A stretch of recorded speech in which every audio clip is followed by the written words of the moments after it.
है एवरीवन।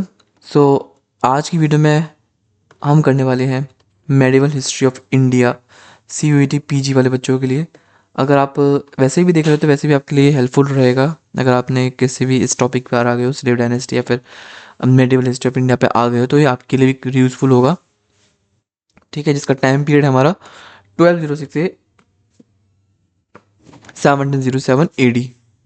ठीक है, सो हमने अभी CUET की प्रिपरेशन कर रहे हैं, तो चैनल को सब्सक्राइब कर लो, लाइक करो अगर आप जो भी प्रिपरेशन कर रहे हो। ठीक है, उसके लिए सब्सक्राइब करो, लाइक करो, ज्वाइन कर सकते हो यूट्यूब चैनल को, उस पर कुछ वीडियोस पड़ी हुई हैं। ठीक है, अफोर्डेबल प्राइस, ज़्यादा एक्सपेंसिव नहीं है। ऑलराइट, सो हम मेडिवल हिस्ट्री ऑफ इंडिया पढ़ रहे हैं, तो उसमें हम बेसिकली क्या पढ़ते हैं? हम उसमें अर्ली मेडिवल इंडिया के बाद वाला पार्ट पढ़ते हैं। ठीक है, ये बहुत ज़्यादा फ़नी चीज़ नहीं हो गई। जो भी मुस्लिम्स रूलर्स आए थे जिन्होंने कि दिल्ली थ्रोन पर बैठे थे, वो हमारे इसी टाइम के दौरान आए थे। ठीक है, अच्छा, all the Muslim rulers that ascended in the throne of Delhi after the death of Muhammad Ghori in 1206 till 1290, जितने भी मुस्लिम्स रूलर आप हमने पढ़े अभी तक या फिर हम जानते हैं उनके बारे में, वो सारे इसी टाइम के दौरान आए थे। ठीक है, और वो दिल्ली में कब आए थे? जब मोहम्मद घोरी की डेथ हो गई थी उसके बाद। ठीक है, अब मोहम्मद घोरी कब तक रहा था? ये 1206 से 1290 तक रहा था, नहीं 1290 तक। वर इधर देमसेल्फ स्लेव और the descendant of these slave rulers. ठीक है, और जो भी रूलर्स रहे थे वो इसके क्या थे? या वो तो रूलर थे एकदम, या फिर इंडिपेंडेंट रूलर थे, स्लेव रूलर थे, या फिर उनके ही एक बोल सकते हैं स्लेव रूलर ही बोलेंगे इसको, कुछ बोल ही नहीं सकते। ठीक है, जैसे कुतुबुद्दीन ऐबक थे, वो भी रूलर थे लेकिन वो पहले स्लेव थे। ठीक है, this is why ruler belonging to the dynasty are generally known as the slave rulers. है ना, हम जानते हैं पहली डायनेस्टी आती है, वो कौन सी आती है? हमारी स्लेव डायनेस्टी, मैमलुक। ठीक है, गुलाम डायनेस्टी, गुलाम वंश, है ना वो वाला, उसको बोलते हैं हम slave rulers, also the Mamluk sultans. And dynasty is called the slave dynasty, उस डायनेस्टी को बोलते हैं slave dynasty. Muhammad Ghori had left his Indian possessions in the care of his former slave Qutbuddin Aibak. जो इनका फॉर्मर स्लेव था, नहीं पहला, सबसे पहला स्लेव था, वो था हमारा कुतुबुद्दीन ऐबक मोहम्मद घोरी का। जब वो इंडिया की जो उनकी वसीयत थी, जो भी उनका एरिया था, वो किसके हवाले छोड़ के गए, किसको दे के गए कि वो उसके बाद टेक केयर कर इंडिया की? वो थे उनके स्लेव, उनके Qutubuddin Aibak, who on the death of his master served his links with Ghazni and asserted his independence। ठीक है, इन्होंने अपनी मास्टर की डेथ हुई थी जब, यानी मोहम्मद घोरी की डेथ हुई थी, तब उन्होंने लिंक किया था गजनी से। गजनी आप जानते हो ना, गजनी से तो आए थे ये हमारे मोहम्मद घोरी। ठीक है, अब आते हैं हम मोहम्मद घोरी की डायनेस्टी के बारे में पढ़ने, लेकिन उससे पहले आपको बता दूं कौन कौन सी डायनेस्टी दिल्ली सल्तनत में आती हैं। इसमें हम दिल्ली सल्तनत का टाइम पढ़ते हैं। अब दिल्ली सल्तनत में हमारी कौन कौन सी आती है, क्योंकि यही बच्चों को नहीं पता होता दिल्ली सुल्तनत में कौन कौन सी आती हैं। पहला आता है हमारा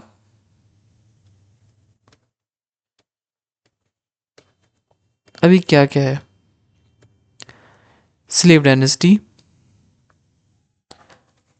खिलजी या फिर Khalji dynasty.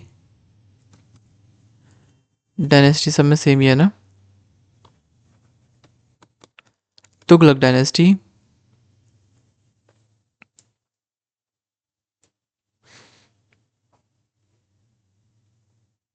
Luck dynasty, Syed dynasty,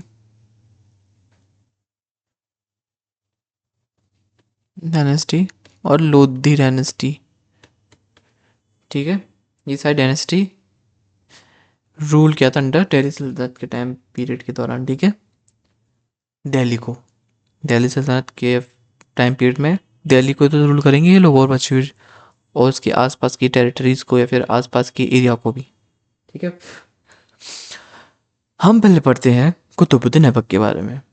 ये आए थे हमारे 1206 से 1210 AD में। कुतुबुद्दीन हैड प्लेड अ बहुत important role under his chief in extending the authority of the Ghoris. इन्होंने बहुत इंपॉर्टेंट रोल प्ले किया अंडर हिज चीफ, जो कि चीफ थे, कौन थे? मोहम्मद घोरी। इन्होंने घोरी की अथॉरिटी थी उसको बढ़ावा दिया, उसको बढ़ाया। Qutub's achievements as a viceroy. Qutbuddin Aibak की अचीवमेंट रही बहुत सारी एज अ वाइस रॉय।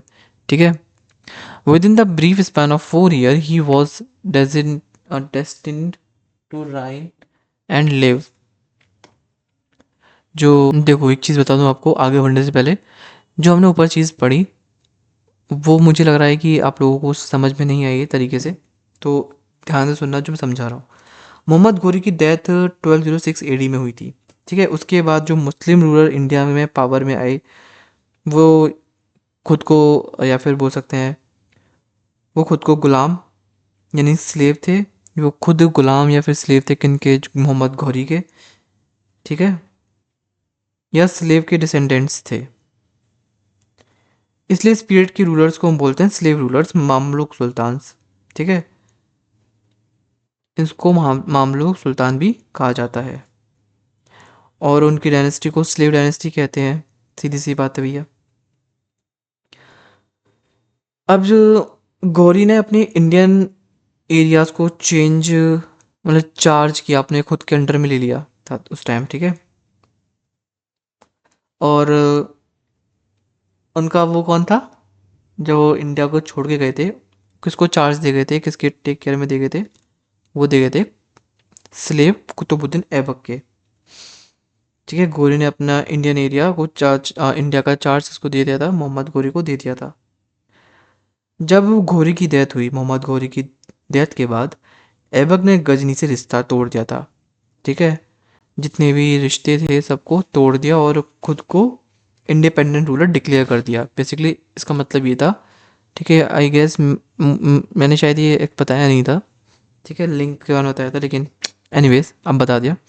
ठीक है, लिंक तोड़ दिया गजनी के साथ और अपने आप को एक इंडिपेंडेंट रूलर डिक्लेयर कर दिया। इसी से दिल्ली सल्तनत की शुरुआत होती है। Qutubuddin Aibak Qutbuddin Aibak had played a vital role under his chief in extending the authority uh, of the Ghouris। अब जो मोहम्मद गौरी थे वो घोरी का एक ट्रस्टेड जनरल था, यानी उनका एक ट्रस्टेड स्लेव था। ठीक है, उसने गुरिद पावर यानी जो मोहम्मद गौरी की जो डायनेस्टी थी, उसने उस पावर को इंडिया में एक्सपेंड करने में हेल्प की। ठीक है, कुतुब की कुछ अचीवमेंट्स रही एज अ वाइस रॉय। उन्होंने एडमिनिस्ट्रेशन संभाला, मिलिट्री कंट्रोल रखा। With in the brief span of 4 year Aibak ने एक सेकेंड, सॉरी फॉर डिस्टर्बेंस। कहाँ पे थे हम? जब हमारे कुतुबुद्दीन ऐबक आए थे, उन्होंने एज अ वॉइस रॉय या फिर जनरल गवर्नर बोल सकते हैं। ठीक है, उन्होंने एडमिनिस्ट्रेशन संभाला था, मिलिट्री कंट्रोल रखा। With in a brief span of 4 years Aibak के 4 साल का था। क्या 4 साल का था उसका राइन, यानी उसका जो रूल था वो था, वो 4 साल था। कहाँ है ये? With in the brief span of 4 year, 4 साल के लिए, सिर्फ 4 साल का तो इनका जो राइन था। ठीक है, वो जिए 4 साल, और एक्सपेंशन की बजाय जो एरिया मिल चुका है उसको कंट्रोल में रखना ज़्यादा इम्पोर्टेंट था ऐबक के लिए। ठीक है, अ, इसके अलावा naturally retention of what he had acquired other than with expansion. इन्होंने उस पे रिटेंशन, उस पे कंट्रोल करना ज़्यादा ज़रूरी समझा। Muslim chronicles speak of his charities. Hassan Nizami refers to his even-handed justice and solicitude for promoting the peace and prosperity of the realm. अब बेसिकली जो मुस्लिम हिस्टोरियन लिखते हैं कि ऐबक बहुत दानी थे, जेनरस थे, ठीक है, इसलिए उसे लक बख्श भी कहा जाता था, है ना, लक बख्श।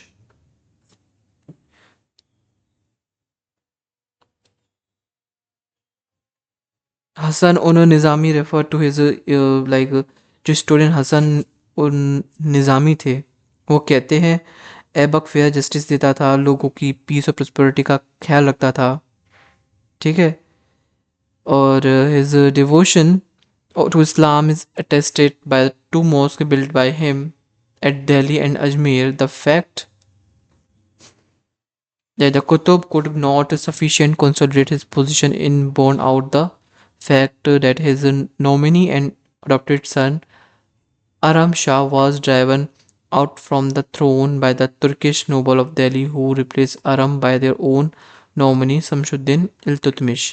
अच्छा जी, अब क्या होता है, अब इनका जो डिवोशन था इस्लाम को लेके, ऐबक ने दिल्ली में मॉस्क, अजमेर में मॉस्क बनवाई, यानी मस्जिद बनवाई। इससे पता चलता है कि वो इस्लाम के प्रति कितना डिवोटेड था। ऐबक अपनी पावर स्ट्रांगली कंसोलिडेट नहीं कर पाया, क्योंकि राइन छोटा था, टाइम पीरियड उसका था वो बहुत छोटा था, पॉलिटिकल अपोजिशन भी थी उस टाइम। ऐबक के बाद उसके अडॉप्टेड सन जो आरम शाह थे वो रूलर बना। टर्किश नोबल ऑफ दिल्ली ने उसे हटा दिया, ठीक है। तुर्किश नोबल ने अपना पसंदीदा रूलर बनाया, जो थे हमारे शमशुद्दीन या फिर इल्तुतमिश। इल्तुतमिश ऐबक सन इन लॉ था, है ना, और सबसे पावरफुल स्लेव रूलर था स्लेव डायनेस्टी का, ठीक है, जो कि आया था हमारा 1200 में। अब इल्तुतमिश के बारे में पढ़ते हैं, वो पढ़ेंगे हम नेक्स्ट वीडियो में, ठीक है, क्योंकि बार डिस्टर्बेंस हो रही है, इससे तो बढ़िया है वीडियो अभी ना बना के बाद में बनाओ, ठीक है। So yes, thank you so much for watching this video. Do like, comment, share, subscribe Brainwise YouTube channel, and yes, also join Brainwise YouTube channel. इससे आपको मेंबरशिप मिल जाएगी Brainwise चैनल की. Okay, thank you so much. Bye bye. Have a great day.